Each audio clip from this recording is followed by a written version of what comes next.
कांग्रेस से कि वो मंच पर पधारने का आदेश करें। मैं निवेदन करूंगा सोम जी ढिल ब्लॉक अध्यक्ष कांग्रेस शहर से कि वो मंच पर पधारने का कष्ट करें। मैं कि वो मंच पर विराजित हो। मैं निवेदन करूंगा भगवान जी बुढ़ानिया के बाद बहुत बड़ी तादाद में लोग हो गए। अभी 5 बजे के बाद लौटे और बहुत बड़ी संख्या में लोग हमारे बीच हैं। मैं सबसे पहले राजीव गांधी जी की सोच के अनुरूप और उनके प्रयासों को साकार करने की कड़ी में भारत निर्माण योजना के अंतर्गत पंचायत समिति परिसर में नवनिर्मित राजीव गांधी सेवा केंद्र के लोकार्पण के अवसर पर आयोजित कार्यक्रम में मंच पर विराजमान राज्य किसान आयोग के सदस्य पूर्व विधायक श्रीमती सुचित्रा जी, जिला प्रमुख महोदय श्रीमती शोभा जी, प्रधान महोदय शिवपाल जी, उप प्रमुख महोदय श्रीमती शबनम जी, ओबीसी प्रकोष्ठ के राज्य के अध्यक्ष सम्मानीय श्रवण जी, जिला कांग्रेस कमेटी के अध्यक्ष सम्मानीय सुरेश चौधरी साहब, सोहन ढील साहब, सुशीला जी, मंच पर विराजमान अन्य सम्मानित अतिथिगण, पधारे हुए सभी सम्मानित महानुभाव, माताएं बहनें, अधिकारीगण, प्रेस एवं मीडिया के साथी। सबसे पहले मैं आपको आज जो आपके बीच मुझे आने का अवसर प्रदान किया, इसके लिए मैं आपका धन्यवाद व्यक्त करना चाहता हूँ। इसी प्रकार का कार्यक्रम आयोजित था और वहां पधारे हुए महानुभावों से द्वारा लाए गए विषयों की चर्चा करने में और उनके निस्तारण किए जाने के क्रम में वो जो आयोजित कार्यक्रम का जो समय था वो कुछ अधिक हुआ। आशा है आप इस बात को समझते हुए इस विलंब के लिए परिस्थितियों को जानते हुए आप ज्यादा इस बात को मन में नहीं लेंगे और इस भावना को जानने का प्रयास करेंगे कि आपके बीच उपस्थित होकर आपकी समस्याओं को जानकर समझकर उनका निर्णय त्वरित गति से हो। ये प्रयास माननीय मुख्यमंत्री महोदय अशोक जी गहलोत का रहा है और इसी क्रम में उन्होंने आपके बीच उपस्थित होने के लिए 3 दिवस का कार्यक्रम देकर संपूर्ण राज्य में प्रभारी मंत्रीगण को भेजा। मैं आपको ध्यान दिलाना 3 वर्ष का जो कार्यकाल हुआ है, इस 3 वर्ष के कार्यकाल में आम जन को ध्यान में रखकर माननीय मुख्यमंत्री महोदय द्वारा जनहित में ऐसे निर्णय लिए गए जिन निर्णयों का लाभ हर वर्ग को मिला, विशेषकर वो तबका जिस तबके को हम पिछड़ा हुआ तबका मानते हैं, जो अपने आप को शोषित महसूस करता है, जो अपने आप को असहाय महसूस करता है, उसे मुख्य धारा में लाने के मकसद से अभियान चला करके राज्य में काम किए गए और उन काम का जो लाभ मिलना प्रारंभ हुआ उससे आशान्वित होकर इस लोकतांत्रिक व्यवस्था के मतदाता और वो आने वाली पीढ़ी को बहुत आशान्वित है कि हमें अगर सही मायने में राहत का अगर कोई पैगाम लेकर के हमारे बीच में कोई आएगा तो मुख्यमंत्री महोदय अशोक जी गहलोत का पैगाम लेकर के आएगा। और एक नई योजना लागू होगी, उस योजना का लाभ लेकर हम तरक्की के पथ पर आगे बढ़ेंगे। इस क्रम में पिछले दिनों आपने देखा एक बड़ा काम हुआ। वो परिवार जो अपने आप को बीपीएल की सूची में तो अपना नाम दर्ज करा चुके थे, लेकिन उस बीपीएल सूची में आवासहीन की सूची में जो उनका नाम दर्ज था, और आवासहीन बीपीएल परिवारों को आवास उपलब्ध कराए जाने के क्रम में जो एक व्यवस्था लागू थी, उस व्यवस्था का नाम हम सबको याद है, वो इंदिरा आवास योजना के नाम से। उस इंदिरा आवास योजना की पूर्ति करने के क्रम में पंचायतों को जो आवास उपलब्ध कराए जाने का क्रम चलता था, वो 20, 25, 30 और 35 के आसपास का एक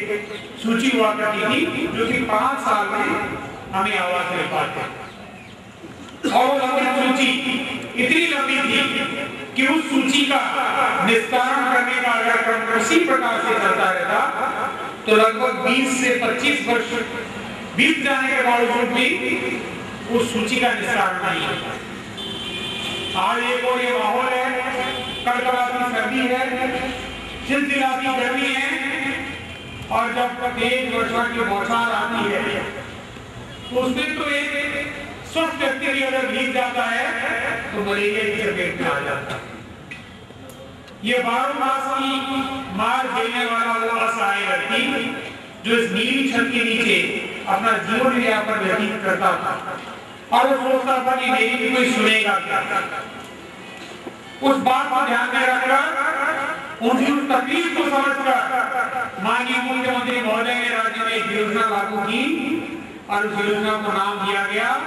मुख्यमंत्री ग्रामीण बीपीएल आवास योजना। और इस योजना के प्रारंभ करने के साथ ही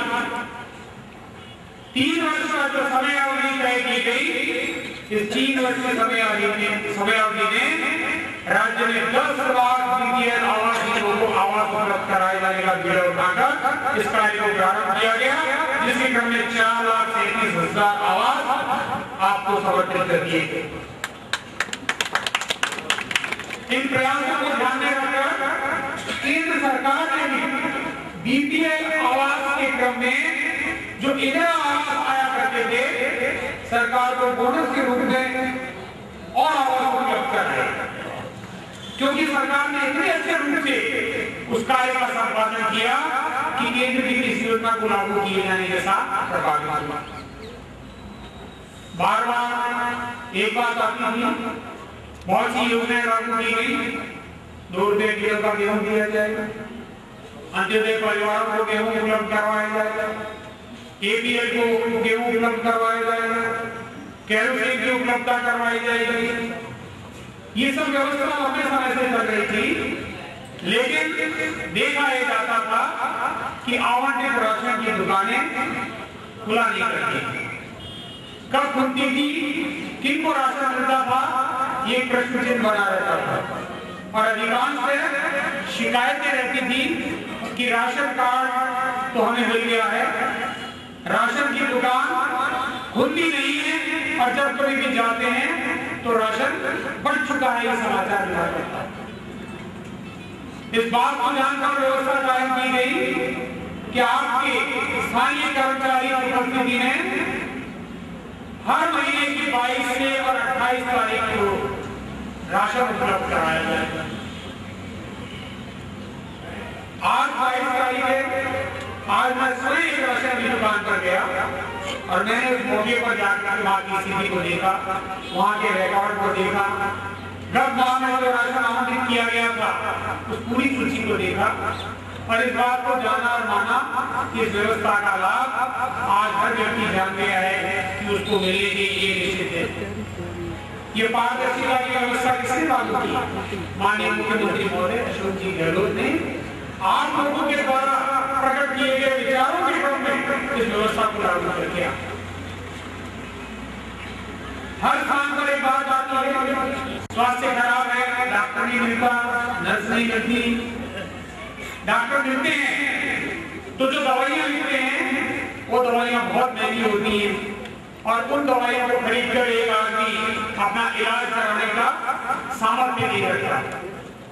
तो ये फैसला लागू किया गया कि राज्य में हर वर्ग के लिए निःशुल्क चिन्हित आवश्यक दवाइयां उपलब्ध करवाई गई और इस क्रम में 404 दवाइयों को सूचीबद्ध किया गया जो आपके सब सेंटर से लेकर आपके जिला मुख्यालय तक इन दवाओं की उपलब्धता सुनिश्चित की। किसके लिए की गई? आम जन के लिए की गई और आम जन की इस तकलीफ को समझते हुए की गई। एक व्यक्ति जिसको खांसी आ रही है वो उस खांसी को ये मानते हुए कि 2 दिन और खांस लो शायद अपने आप ही ठीक हो जाएगी। अगर डॉक्टर के लिए 3000 रुपए का नुस्खा लग जाए, डॉक्टर को जांच लिख देगा और उस जांच को कराने अगर गए तो पता नहीं कितने पैसे उस निजी जांच केंद्र पर देने पड़े। उस परिवार का ध्यान किया गया जिस परिवार में वंश वृद्धि के क्रम में एक माता गर्भवती है, एक शिशु को जन्म देने वाली है, लेकिन वो अपने दाई भाई के चक्कर में फंस जाया करती हैं और किसी न किसी बीमारी के चक्कर में प्रसव के साथ में फंस जाया करती हैं। तो ये जो जननी शिशु सुरक्षा योजना लागू की गई, जिस योजना के चलते घर से वाहन लेकर के उस गर्भवती माता को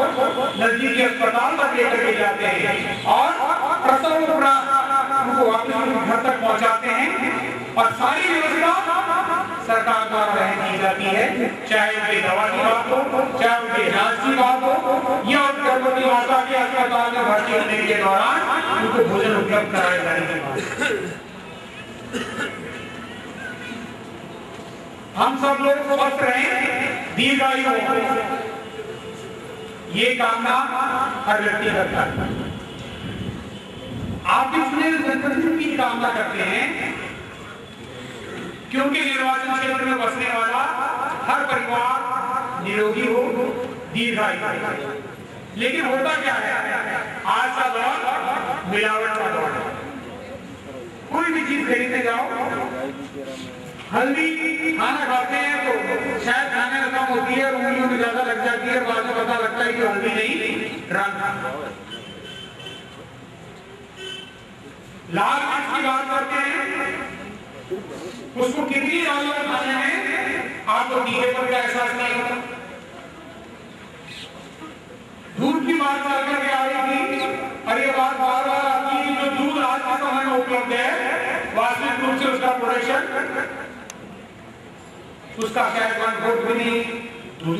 शुद्ध के लिए युद्ध किस लिए चलाया गया कि आपको शुद्ध खाद्य सामग्री उपलब्ध और उस अभियान का लाभ मिलने के क्रम में उन मिलावटियों को चिन्हित करके और उनको सजा दिए जाने का क्रम प्रारंभ हुआ। ऐसी एजेंसी को चिन्हित किया गया जो आपको गुमराह कर आपके कार्यक्रम वसीले की कमाई को रातों रात 4 गुना 8 गुना 10 गुना किए जाने का प्रलोभन लेकर के संपत्ति हो जाती थी। आज भी समाचार पत्रों में पढ़ने को मिला 200 करोड़ का घपला हो गया, 500 करोड़ का घपला हो गया। चिन्हित करके उन लोगों को सलाखों के नीचे पहुंचाया गया और भविष्य में ऐसी गतिविधि नहीं हो इसके लिए व्यवस्था कराई गई।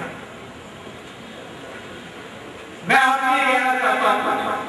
केंद्र सरकार द्वारा विभिन्न योजनाएं लागू की गई हैं और राज्य सरकार द्वारा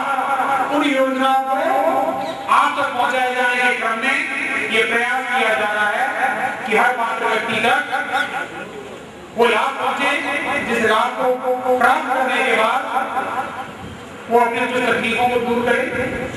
और ये महसूस करे कि उस लोकतांत्रिक देश में विराज रहे हैं, जिस लोकतांत्रिक देश में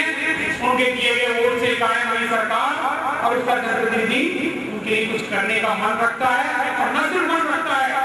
योजना बनाकर लागू उनको प्रेषित कर उस व्यवस्था को निश्चित करने के क्रम में रात दिन आपके बीच में उपस्थित होता है।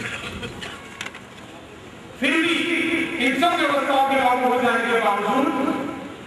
जहां इंसान निवास करता है, जैसे जैसे जनसंख्या बढ़ती है ठीक उसी के अनुरूप हमारी आवश्यकताएं बढ़ती हैं। कुछ समस्याएं भी समय अनुसार पैदा होती हैं और उन समस्याओं का निराकरण करने के क्रम में आवश्यकताओं की पूर्ति करने के क्रम में इस प्रकार के अभियान चलाए जाते हैं, चाहे वो प्रशासन गाँव के संघ हो और चाहे वो जन सुनवाई हो। इसके माध्यम से आप जो विषय रखते हैं उन विषयों का निराकरण किया जाए, ये मंशा माननीय मुख्यमंत्री महोदय की है। और इसी के क्रम में मैं आपके बीच में आज उपस्थित हुआ हूँ, पधारे हुए जनप्रतिनिधि उपस्थित हुए हैं। मैं आपसे यही निवेदन करना चाहता हूँ, आप जो भी बात रखेंगे, आपके द्वारा रखे गए कोई भी विषय हैं, जो प्रयास करेंगे कि उनका समय निराकरण हो। मैं आपका पुनः धन्यवाद करने के साथ आपको यही कहना चाहता हूँ कि सरकार की जो विभिन्न योजनाएं हैं, इन योजनाओं का अगर आज विस्तार से यहाँ पर चर्चा की जाए तो शायद कल की शाम में हो जाए तभी ये बात पूर्ण नहीं हो पाएगी। कितनी व्यवस्थाएं लागू की गई है, लेकिन इन व्यवस्थाओं को जानने के लिए, इन योजनाओं का लाभ लेने के लिए जिस प्रकार से पंचायत समिति ने आज राजीव गांधी के नाम पर सेवा केंद्र स्थापित किया गया, सोनिया गांधी जी ने अभियान पर चलाया, महानरेगा योजना लागू की, बच्चों को शिक्षित करने के क्रम में विभिन्न योजनाएं लागू की, आपको रोजगार उपलब्ध कराए जाने के क्रम में विभिन्न योजनाएं लागू की, पात्र व्यक्तियों को पेंशन दिलाए जाने के क्रम में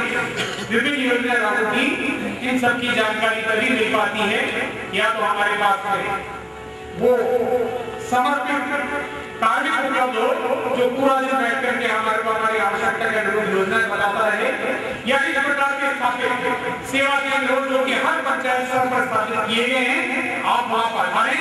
हर महीने की 5, 12, 20 और 27 तारीख को पंचायत राज से जुड़े हुए सभी कार्मिक आपको वहां पर उपस्थित मिले और आपकी समस्याओं का निराकरण करने के जो जानकारी को तुरंत उपलब्ध नहीं करवा सकते, कंप्यूटर का इस्तेमाल करते हुए ऑनलाइन जो व्यवस्था से सभी पंचायत मुख्यालय जुड़े हुए हैं उनके माध्यम से उनकी योजना की जानकारी आप तक पहुंचे, ये जानकारी बहुत बड़ा